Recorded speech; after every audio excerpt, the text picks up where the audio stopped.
the Noble Lord Ahmad for securing this important debate. I also commend the work of my Right Reverend friend, the Bishop of Winchester, who works tirelessly on the issue of freedom of religion or belief. He expresses his regret that he could not be here to contribute to today's debate. It's an honour to follow the Noble Lord, Lord Harries, who ordained me as a deacon in Oxford nearly 20 years ago. As outlined by the Universal Declaration of Human Rights, freedom of religion or belief is a foundational right. A denial of FORB is often a warning sign, my lords, for challenges and human rights troubles to come. The UK must therefore, I suggest, continue to reaffirm its commitment to FORB, particularly concerning regions where increasing threats to this foundational right are present. South Asia is home, as we have heard, to a rich mosaic of religions.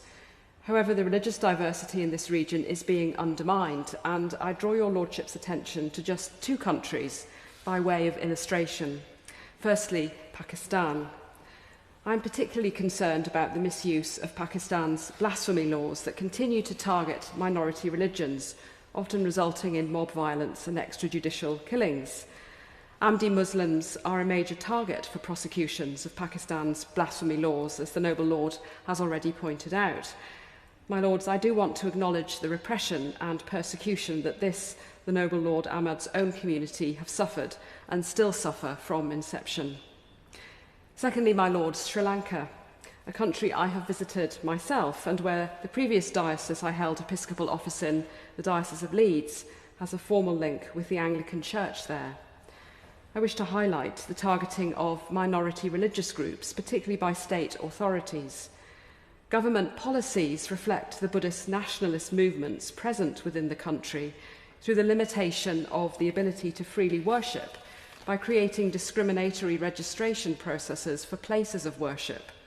For 40 years now, the Prevention of Terrorism Act has been used to arrest without charge, detain for indefinite periods of time, and torture Muslims and Tamils. Human Rights Watch expressed their concerns earlier this year regarding the proposed anti-terrorism bill that is currently being considered to replace the Prevention of Terrorism Act. Instead of repealing the Act, this bill would further weaken the legal grounds needed for security forces to arrest individuals without warrants and continue to permit lengthy pre-trial detention. My lords, I stress that while today's debate focuses on the region of South Asia, safeguarding freedom of religion or belief is not a regional issue, but a global responsibility.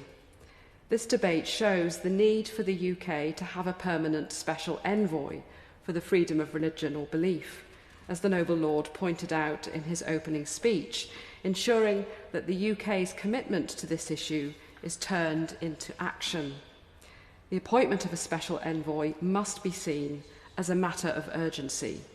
The UK has already missed a significant opportunity to maintain its leading international role in this area by not having a special envoy in place to attend the International Ministerial Conference on this issue in Berlin earlier this month. So I add my voice to those asking the Noble Baroness, the Minister, when will such an appointment be made? My lords, it is only through tangible action that the UK will maintain its reputation and critical role in ensuring the protection of human rights across the globe. This is an opportunity for the UK to regain lost ground in its capacity to command respect and hold a voice in the international sphere.